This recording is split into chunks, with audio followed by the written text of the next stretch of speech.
आपला विषय आहे कर्तव्य, आत्मिक जीवनातील असलेलं आमचं कर्तव्य. प्रियानो, मानवीय जीवनामध्ये ज्यावेळेस आम्ही पाहतो त्यावेळेस मानवांना परिवार आहे, जबाबदारी आहे, कुटुंब आहे, सर्व प्रकारची रिस्पॉन्सिबिलिटी त्याच्या जीवनामध्ये आहे. आणि प्रत्येक जीवनामध्ये ज्यावेळेस तो काम करतो किंवा आपला परिवार चालवतो त्यावेळेस त्याच्या जीवनामध्ये तो इतका मोठा कामकरी आहे. साऱ्या गोष्टी त्याच्या जीवनामध्ये कर्तव्याने तो बजावला जातो. पण आम्हाला जगाची कर्तव्य नाही, आम्हाला आत्मिक कर्तव्यासाठी देवाने निवडलेला आहे. म्हणून आम्ही मागच्या रविवारी देवाचं वचन ऐकलं की 3 प्रकारचे कर्तव्य आमच्या जीवनामध्ये देवाने ठेवली. पहिली गोष्ट आहे पहारेकऱ्याचं कर्तव्य, जे आम्ही एजकेलचं पुस्तक 33वा अध्याय वचन 1 पासून 9 पर्यंत देवाचं वचन आम्ही वाचलं.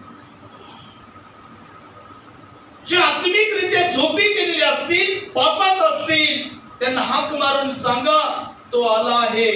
कदाचित ते रडतील, पश्चाताप करतील व प्रभूला सामोरे जातील. शिंग वाजवा, तुतारी आपल्या हातामध्ये घ्या, देवाचं वचन आपल्या हातामध्ये घ्या आणि त्यांना जाग करा. कारण 5 शहाण्या पण झोपल्या, 5 मूर्ख पण झोपल्या. पण ज्यावेळेस आवाज ऐकला, शहाण्याने तयारी केली, मूर्ख अधुरी तयारी करून प्रभूला सामोरे गेले. परिणाम नाश हा त्यांच्या जीवनात झाला.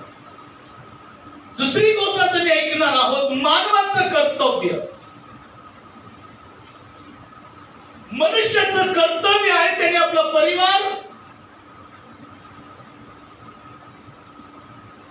देवाने दिलेली जबाबदारी, देवाने दिलेली सेवा, देवाने दिलेलं काम, या सर्व गोष्टीमध्ये त्याने विश्वसनीय राहावं.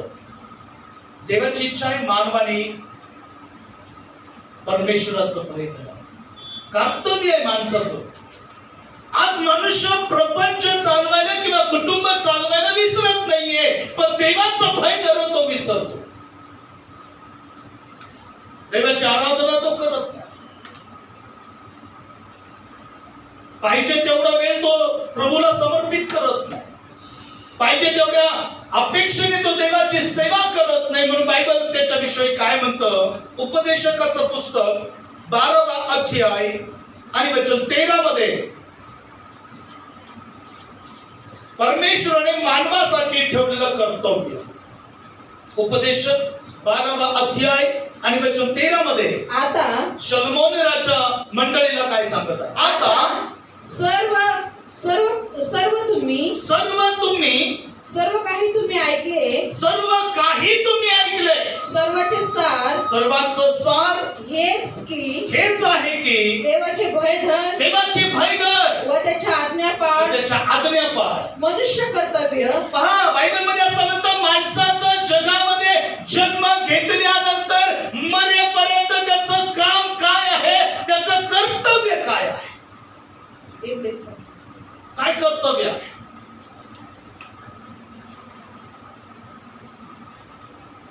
मानवीय जबाबदाऱ्या पार पाडणे हे त्याचं कर्तव्य आहे. मानवीय सुख विलासाने जीवन जगणं हे त्याचं कर्तव्य आहे.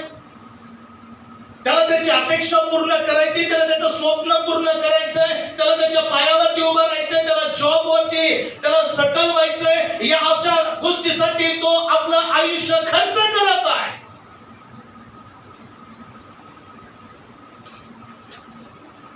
तो आयुष्यभर जरी जॉबच्या जीवावरती सेटल होण्याचं किंवा स्थिर होण्याचं काम जरी करत असेल, पण तो कधीच सक्सेस होऊ शकत नाही जोपर्यंत तो देवाने दिलेल्या कर्तव्याला पूर्ण करत नाही. ज्यावेळेस देवाने तुम्हाला जन्माला घातलं, या भूतलावरती पाठवलं, त्यावेळेस देवाने हीच अपेक्षा त्यांच्याकडून ठेवली की त्याने देवाचं भय धरावं आणि त्याच्या आज्ञा पाळाव्या. 2 कर्तव्य, 2 गोष्टी आहेत या वचनामध्ये. देवाचं भय धरणं म्हणजे सर्व पापापासून स्वतःला अलिप्त ठेवणं, वेगळं ठेवणं. जी दुष्कर्म देवाच्या नजरेमध्ये पाप गणली जाते, जी वर्तणूक माणसाच्या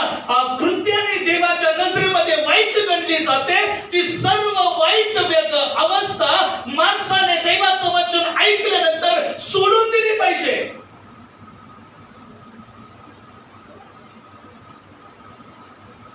जगाच्या पाठीवरती असे काही लोक आहेत की त्यांना देवाने निवडलं, अंगठे बहादर आहेत, अडाणी आहेत, वाचता येत नाही, लिहिता येत नाही, पण तरी देवाने त्यांना निवडलं. ते पापात होते, व्यसनात होते, नाशामध्ये होते, पण ज्या दिवशी देवाने त्यांना वेगळं केलं, देव त्यांच्याशी बोलला, देवाची वाणी त्यांच्याशी बोलली, देवाचं वचन त्यांच्याशी बोललं, देवाचा आवाज त्यांनी ऐकला, त्यांनी आपल्यामधलं पाप आपल्यापासून वेगळं केलं आणि प्रभूसाठी ते जीवन जगले.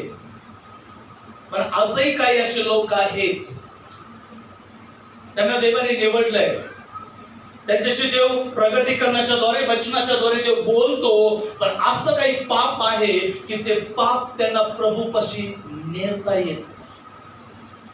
त्या पापामुळे ते कमी पडले, त्या व्यसनामुळे, त्या दुराचार कृत्यामुळे ते प्रभूचं अपेक्षा कधी पूर्ण. देवाचं भय, मला बोलायचंय, ज्या दिवशी तुम्हाला सत्य समजतं ना, तुमच्या जीवनातील पाप तुम्ही तुमच्यापासून वेगळं करता. पण ज्या दिवशी सत्य समजत नाही, त्या दिवशी फक्त तुम्ही एक नॉमिनली किंवा एक मानवीय रीतीने सेवा करता, मानवीय रीतीने, आध्यात्मिक रीतीने नाही. आध्यात्मिक रीतीने तुम्ही ज्यावेळेस सेवा करता ना, त्यावेळेस लक्षात ठेवा, सारं सोडतात, सारं, आणि देवाचं भय धरतात. देवाचं भय सर्व दुष्कर्मापासून आपल्याला वाचतं. म्हणून या ठिकाणी शलोमोनाने पाहिलं की मनुष्य जात ही देवाचं वचन आणि देवाची इच्छा पूर्ण करण्यास असमर्थ आहे. म्हणून त्याला जाणीव करून दिली, त्या मानवाला जाणीव करून दिली, त्या कुटुंबाला जाणीव करून दिली, त्या व्यक्तीला जाणीव करून दिली, आणि समजलं मानवाच्या जीवनाचं सार एवढंच आहे की त्याने परमेश्वराचं भय धरावं आणि त्याच्या आज्ञा पाळाव्या. पण खरंच सत्य समजल्यानंतर मनुष्य देवाचं भय धरतो का? जोपर्यंत त्याचा नवा जन्म होत नाही तोपर्यंत कदाचित तो ठीकपणे व्यवस्थित जीवन जगेल. बहुतांश असे लोक आहेत की बाप्तिस्मा घेतल्यानंतर पाप करतात, आणि हे पाप त्यांचं दुराचरण गोष्टीमध्ये मोडलं जातं. अनेकांना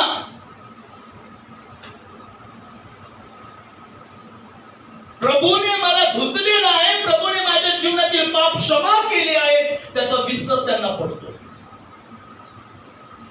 बायबल त्याच्याविषयी काय म्हणतं? दुसरे पेत्राचं पत्र याचा पहिला अध्याय, दुसरे पेत्र याचा पहिला अध्याय आणि वचन 9 मध्ये देवाचं वचन काय म्हणतं? दुसरे पेत्र पहिला अध्याय आणि वचन नंबर 9 मध्ये, ज्याच्या अंगी ते नाही, तो आंधळा आहे, दूरदृष्टीचा आहे, त्याला आपल्या पूर्वीच्या पापापासून शुद्ध झाल्याचा विसर पडला आहे. बायबल मध्ये असं म्हणतात, त्याला शुद्ध झाल्याचा विसर पडला. काही आत्मिक गुण आहेत, त्या गुणात आम्ही भर घातली पाहिजे.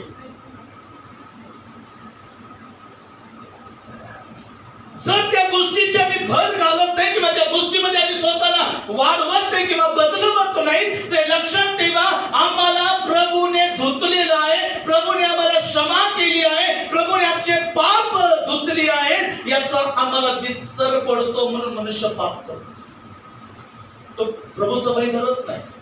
तो स्वतःच्याच इच्छेने, स्वतःच्याच कल्पनाने, स्वतःच्याच स्वधार्मिकतेने ज्यावेळेस तो चालतो त्यावेळेस तो पाप करतो. आणि तो ज्यावेळेस त्याच्या इच्छेप्रमाणे चालतो त्यावेळेस त्याला असं वाटतं, मी जे काही करत आहे ते चांगलं आहे. लक्षात ठेवा, चांगलं आहे. ज्याच्या अंगी हे गुण नाही. कोणते गुण?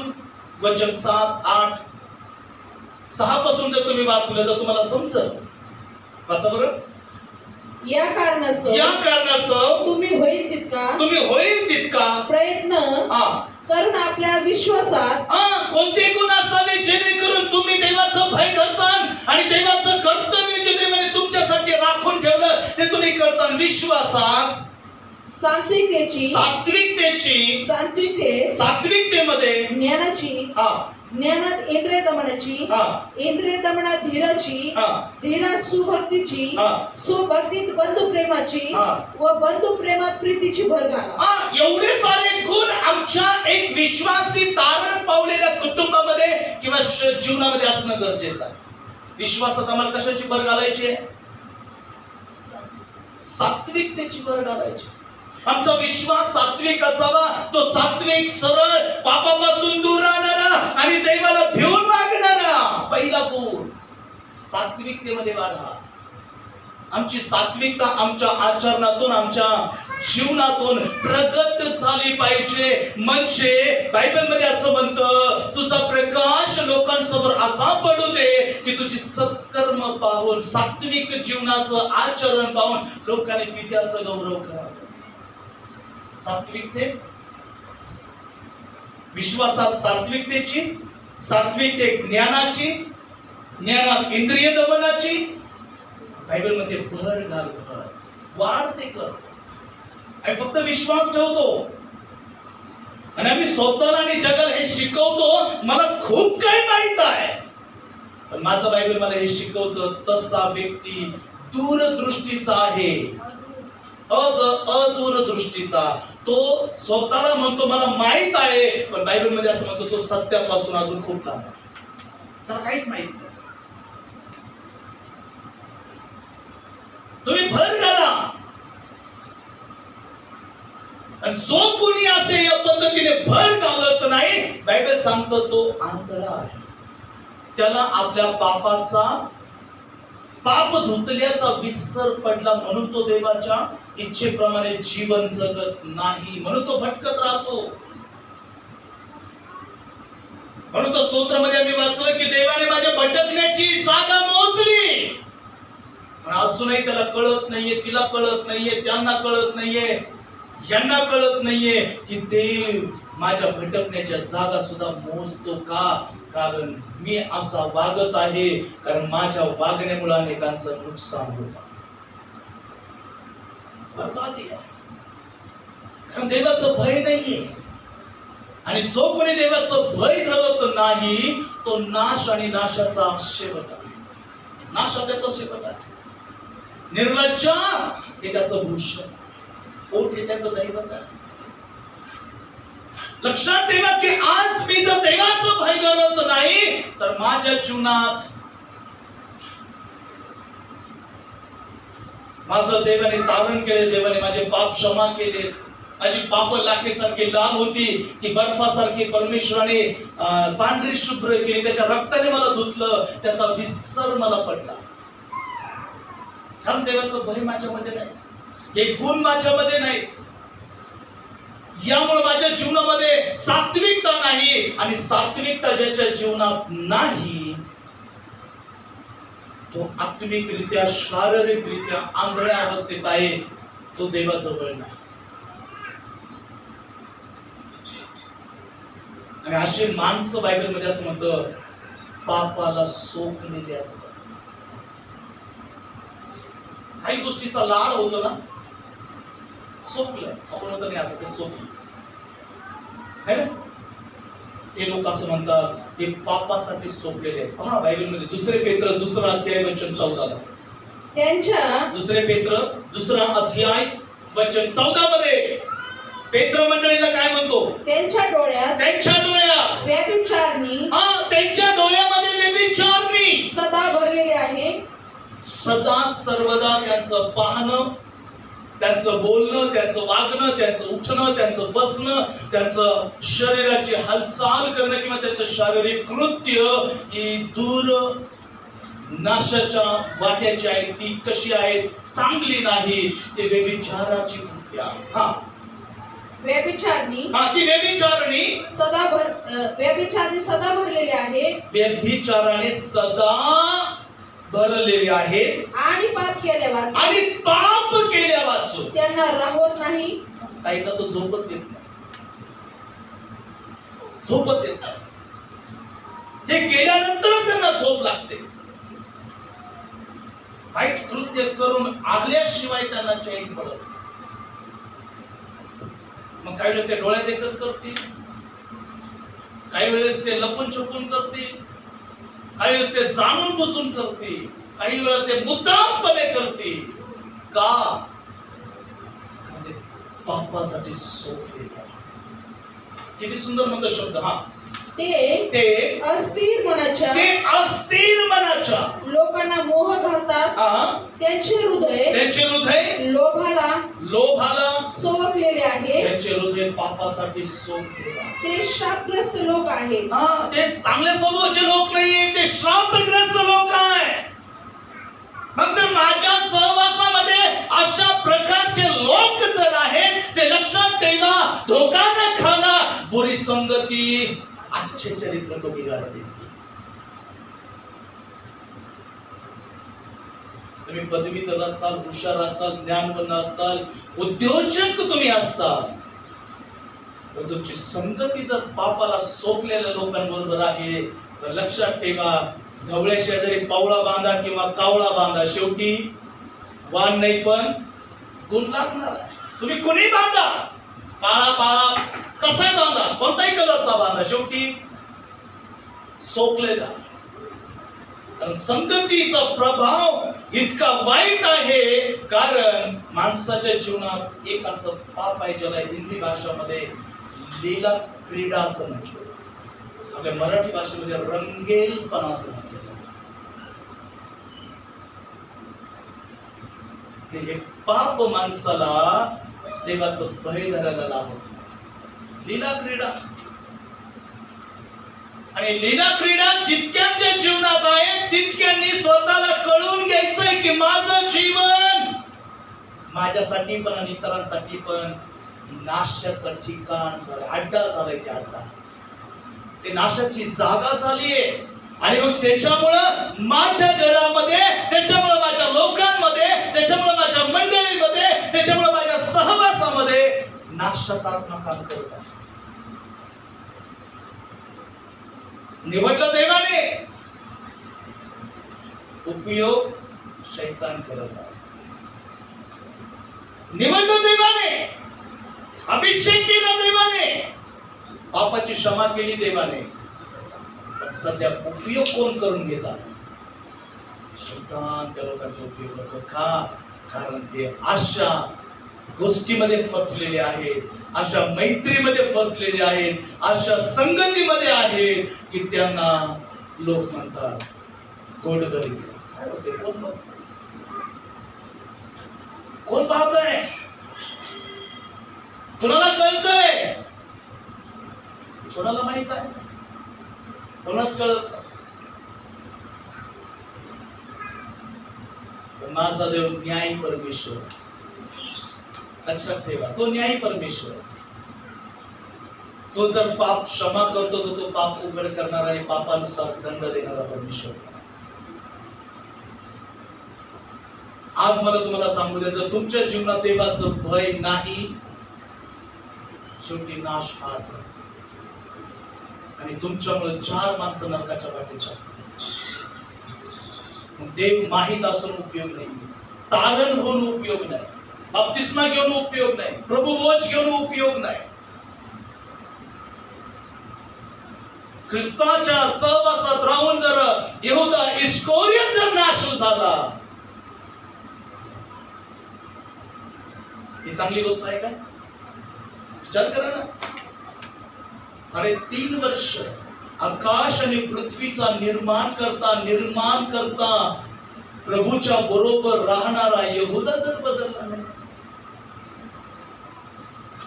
त्याचा चोरी करण्याचा स्वभाव बदलला नाही, धरून देणारा स्वभाव बदलला नाही, प्रभू बरोबर राहून जर शैतान त्याच्यामध्ये शिरतोय, ही चांगली वृत्ती नाही. मग मला तुम्हाला सांगायचं की या गोष्टी या तितक्याच नाशकारक आहेत जितक्या प्रभू कळाल्यानंतर तुम्ही ते करता.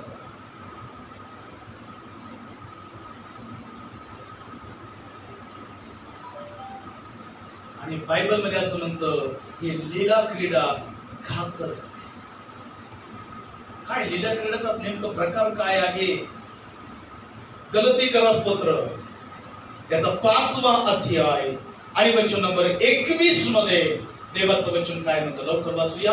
गलतीकरास पत्र याचा 5वा अध्याय वचन नंबर 21. हेवा दारूबाजी. हो, ही तर सांगू नका मला, बाकी सारं सांगा. दारूबाजी विषयी काय बोलू नका, दारू विषयी काय बोलू, कारण ती माझ्या जीवनाची साथ आहे ना. तंबाखू विषयी बोलू नका, जुगारी विषयी बोलू नका, बिडी दारू सिगारेट विषयी बोलू नका. मग बोलायचं नेमकं कशावर? काय तुम्हाला तुमचं पाप समजतं? मी जे करत आहे ते पाहिजे.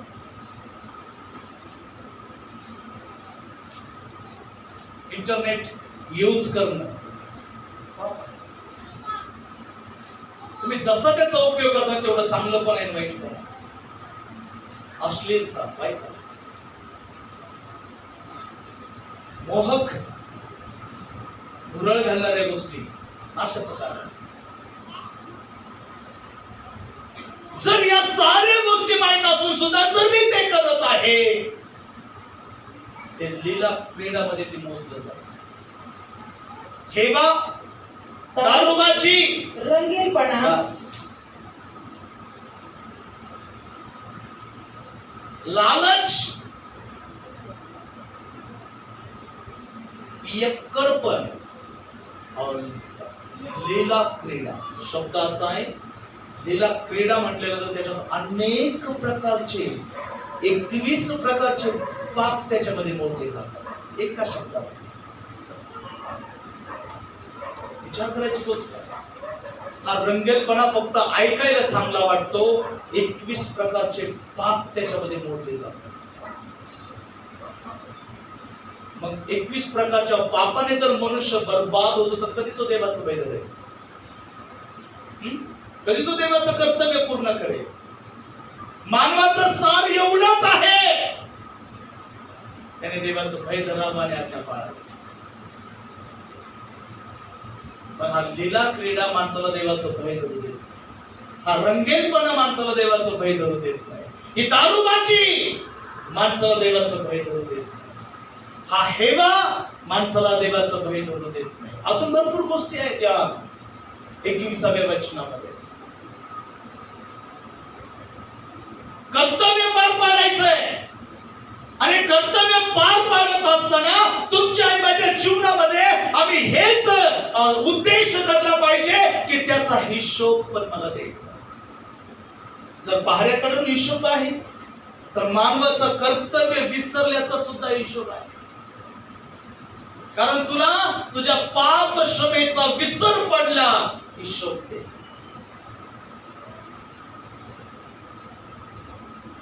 का रंगीलपणा तुझ्यामध्ये वाढला? हिशोब दे. दारूबाजी का वाढली? कोणता मित्र, कोणती मैत्री, कोणतं घर, कोणते लोक, कोणाच्या सहवासात राहून तो दारूबाजी केली? हिशोब दे. काय सांगता? त्याने मला जबरदस्ती केली, एक कॅप घ्या, एक छोटस घोटभर घ्या, कोण पाहतो? आणलं ना मी तोंडाला बांधतो, हेल्मेट घालू, काहीतरी सुवासिक काहीतरी खाऊ, आमच्या तोंडाचा वास येणार नाही, असं होईल का? तुम्ही आज पेतान, उद्याला पावता, आज तुम्ही जागता, माझा देव उघड करणारा देव. माझ्या देवाला हे सहन होत नाही. माझ्या देवाने जर पाप क्षमा जर केली ना तर माझा देव त्या पापाला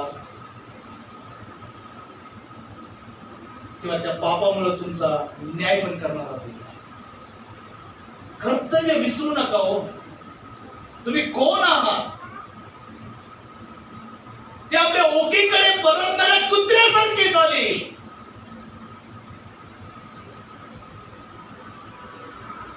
जनावरांमध्ये, पशुमध्ये तेवढाच एक प्राणी आहे की जो खातो, उलटी करतो, परत त्याला चालतो. प्रभूकडे येतो, पश्चाताप करतो, बाप्तिस्मा तो घेतो, पाप कबूल करतो, पाप सोडून देतो आणि कालांतराने त्याला विसर पडल्यानंतर पुन्हा त्याच पापाकडे तो जातो. हे आपल्या ओठीकडे परतणाऱ्या कुत्र्यासारखे झाले, त्या गाळात लोळणाऱ्या डुकरीने सारखी त्यांची मन आहे. त्यांना किती धुतलं, त्यांना मोती सँडल साबणाने जरी आंघोळ घातली, सोन्याच्या चैनीने जरी बांधून ठेवलं, जोपर्यंत ते बांधून आहेत ना तोपर्यंत तुमच्या बरोबर चांगले राहतील. फक्त सोडून पहा, आहे त्या पापात ते झाले. आज आम्हाला सर्वांना देवाचं वचन माहित आहे मंडळी, आज तुम्हाला सर्वांना देवाचं वचन माहित आहे. जर आजही आम्ही आमच्या लीला क्रीडाच्या आणि त्या दाहक बंधनाच्या अधीन आम्ही आहोत, लक्षात ठेवा देवाचा न्याय तुमच्या कुटुंबावरती आहे. म्हणून तर ज्यावेळेस मोशेला मलांडणाचा सण पाळण्याची आज्ञा देवाने दिली, त्याला सांगितलं ते कोकरूचे मारशील ना त्याचं रक्त घेऊन तुझ्या घराच्या कपाळपट्टीला लाव. ज्याच्या घराला ते कपाळपट्टीला रक्त लावलेलं दिसन ते घर देव म्हणतो मी ओलांडून जाईल. पण ज्याच्या घराला ते रक्त दिसणार नाही त्यांनी समजून घ्यावं परमेश्वराचा न्याय माझ्यावर.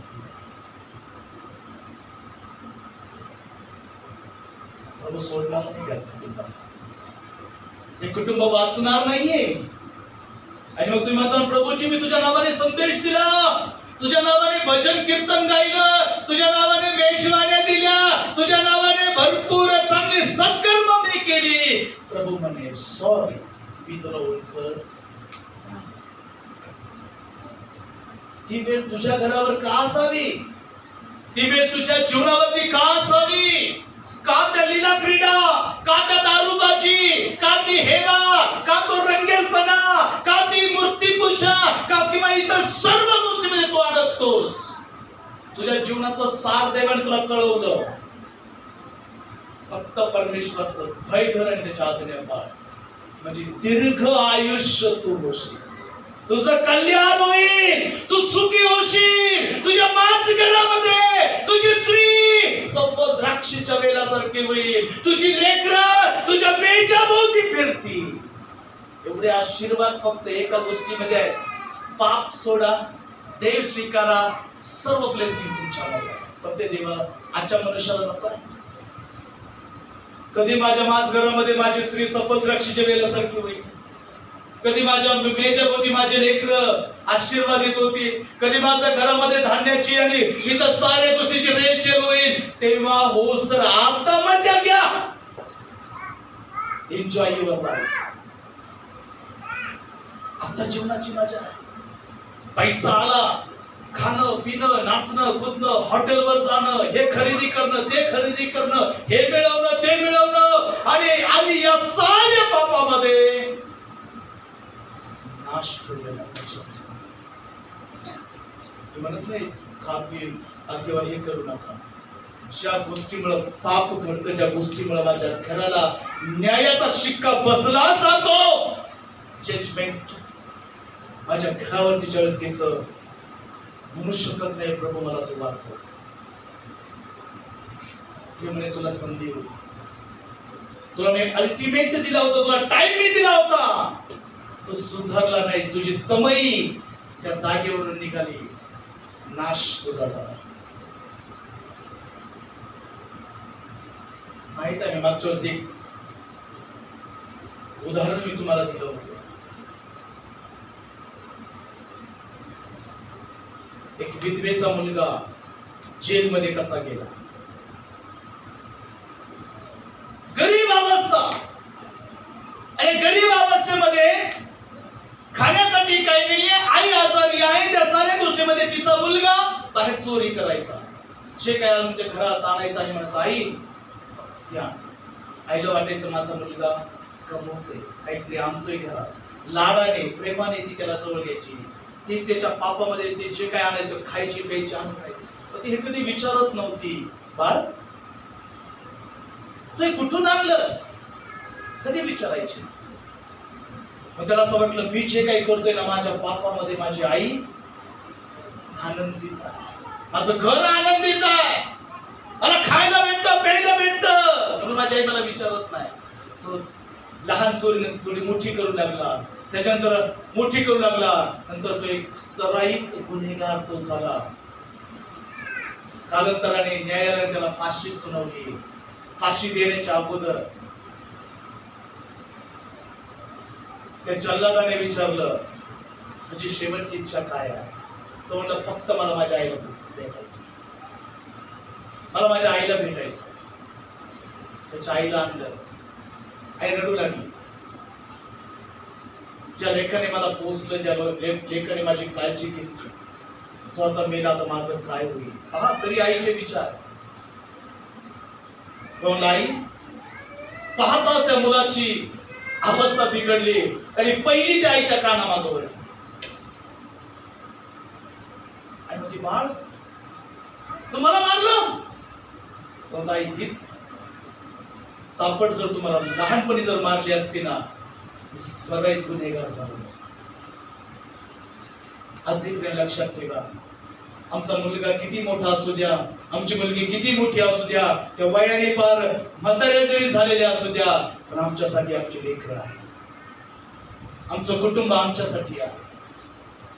माझा पती माझ्यासाठी आहे, माझी पत्नी माझ्यासाठी आहे, माझं कुटुंब माझ्यासाठी आहे. यापेक्षा माझा देव माझ्यासाठी फार महत्वाचा आहे. देव आम्हाला वेळोवेळी फटके मारतो, तर आम्ही सुधरत नाही. देव आम्हाला आजारी पाडतो, देव आम्हाला अशक्य वाटणाऱ्या गोष्टीकडे घेऊन जातो, तरी आमचे डोळे उघडत नाही.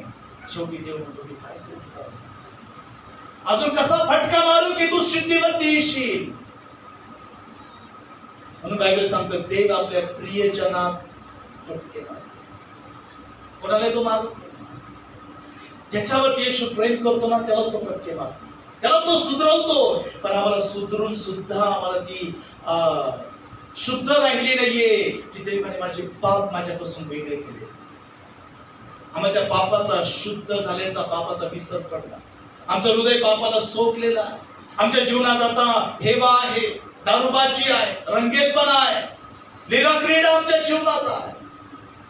आमच्या चुकीमुळे आमच्या लेकराचा, आमच्या चुकीमुळे माझ्या पतीचा, माझ्या चुकीमुळे माझ्या पत्नीचा, माझ्या चुकीमुळे माझ्या संसाराचा नाश शुद्धीवरती. प्रभूने दिलेलं कर्तव्य विसरू नका. प्रभूचं भय धर आणि त्याच्या आज्ञा पाळ. तू सुखी होशील, तुझं कल्याण. आज जर तुम्ही शुद्धीवरती आलात, आज जर तुम्ही प्रभूचा धावा करता, लक्षात ठेवा, तुम्ही तुमच्या दोषापासून वाचले जाता, तुमच्या न्यायापासून तुम्ही वाचले जाता. अनेकांच्या रक्ताचा झाडा प्रभू घेणार आहे. त्या पहारेकऱ्याकडून जर तो म्हणतो, तू जर सांगितलं त्याच्या रक्ताचा झाडा मी तुझ्याकडून घेईन, त्याचा आत्म्याचा हिशोब तुझ्याकडून घेईन, तर लक्षात ठेवा, आजही तोच परमेश्वर बोलणारा देव आहे. तू तुझं कर्तव्य विसरलास, शिकवण देणं विसरलास, म्हणून त्याचा हिशोब मी तुझ्याकडून. म्हणून तो न्याय किंवा ते जजमेंट माझ्यावरती येऊ नये म्हणून मी प्रभूचं भय धरणार. जर सारं सत्य मला माहित असून जर मी त्यांना ताळ्यावरती आणत नाही, त्यांना शुद्धीवरती आणत नाही, तर माझ्यासारखा मूर्ख कोणी नाही. मी माझं घर वाळूवरती बांधलं, पूर आला, वादळ आलं, माझं घर पडलं आणि नाश झाला. म्हणून तो नाशाचा आत्मा आमच्यामध्ये येऊ नये म्हणून आम्ही आमचं कर्तव्याकडे लक्ष द्या. रिस्पॉन्सिबिलिटी ऑफ लाईफ, माझ्या जीवनाचं जबाबदारी काय देवाने मला दिली, त्याच्याकडे लक्ष द्या. आणि ते लक्ष तुमच्या जीवनात, तुमच्या आचरणातून दिसलं पाहिजे. मला प्रभूचं भय धरायचं. आणि ते भय धरत असताना अनेक मोह, अनेक प्रकारच्या अभिलाषा, अनेक प्रकारच्या चालून गोष्टी धावत येतील. मला त्यांना तुडवायचं आहे. मला योसेफासारखं पळायचं आहे. मला पळायचं आहे. जर मी पळालो नाही तर नाश मला दाखवेल. पळायचंय मला योसेफासारखं, कारण माझ्या देवाने माझी सुटका केली, मला वाचवलं यासाठी की मी देवाचा व्यक्ती. म्हणून या दिवसामध्ये प्रेरणा आपल्या स्वतःला प्रभूच्या हातामध्ये द्या आणि आपलं कर्तव्य विसरू नका, की माझ्या जीवनात लीला क्रीडा आणि ही अवस्था का निर्माण झाली, कारण मला विसर पडला, माझं हृदय सोकलेलं आहे, माझ्यातील देवाचा अंश निघून गेला.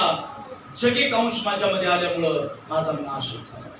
आणि या दिवसामध्ये प्रिय, आपल्या स्वतःला प्रभूमध्ये स्थिर ठेवा, प्रभूचं भय धरा, त्याच्या आज्ञा पाळा, म्हणजे तुमचं जीवन वाचलं जाईल. प्रभू या वचनाने देवा तुम्हा सर्वांना आशीर्वाद करो. आमेन.